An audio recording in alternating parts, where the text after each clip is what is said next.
తిరుపతి నుంచి కూడా ఎన్నో కార్యక్రమాలు చేయాలని మేము ఒక ప్రణాళికలు చేసుకుంటాం. మేము ఒక 24 మంది బోర్డు మెంబర్లను ఎంత చక్కగా అందరు కూర్చొని మాట్లాడి ఎవరు టికెట్లు వాళ్ళు పెట్టుకొని ఎవరు భోజనాలు వాళ్ళు చేసి ఎవరి రూముల్లో వాళ్ళు ఉండి మేము దేవుడి కోసం సేవ చేయాలని వచ్చాం కానీ అక్కడ దోచేయాలని తిరుమలను దోచేయాలని లేదు.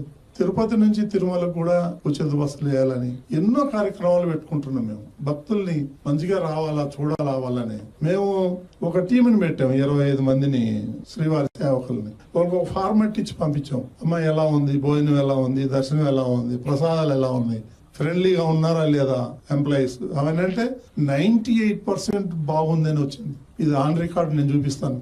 ఇదే కరుణాకర్ రెడ్డి దొంగ రోజుకి 5,000 6,000 టికెట్లు ఇచ్చాడు. కింద తిరుపతిలో పెద్ద మాఫియాలాగా దుకాణం పెట్టేశాడు. వాడొక దుకాణం, ఆయన కొడుకు ఒక దుకాణం, ఆయన భార్య ఒక దుకాణం, ఆయన మరదలు ఒక దుకాణం. టికెట్లు అమ్ముకొని పాపం సొమ్ము తినేసి వాళ్ళు ఈ రోజు తిరుమల గురించి మాట్లాడతారు.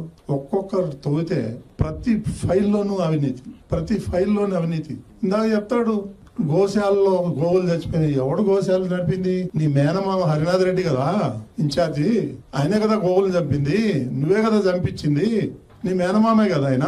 స్టాంపేడ్ గురించి మాట్లాడతాడు. స్టాంపేడ్ ఎవరు? అక్కడ కూడా ఇన్ఛార్జ్ హరినాథ్ రెడ్డి, ఒక డిఎస్పీ నీకు చెంచా. వీళ్ళిద్దరి వల్లే కదా, వీళ్ళిద్దరే సస్పెండ్ అయ్యారు కదా. ఈ హరినాథ్ రెడ్డి ఎవరు? నీ మేనమామ కాదా?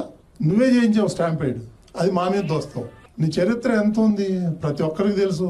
రాష్ట్రంలో రైళ్లు తగలబెడతావు, దొంగ ఓట్లు కర్ణాటక నుంచి తమిళనాడు నుంచి తీసుకొస్తావు, దొంగ ఓట్లు వేపిస్తావు, దొంగ ఓటర్లు చేపిస్తావు. నీ చరిత్ర నువ్వే పెద్ద గజ దొంగవి. మా గురించి మాట్లాడే అర్హత 1% కూడా లేదు నీకు. తస్మా జాగ్రత్త.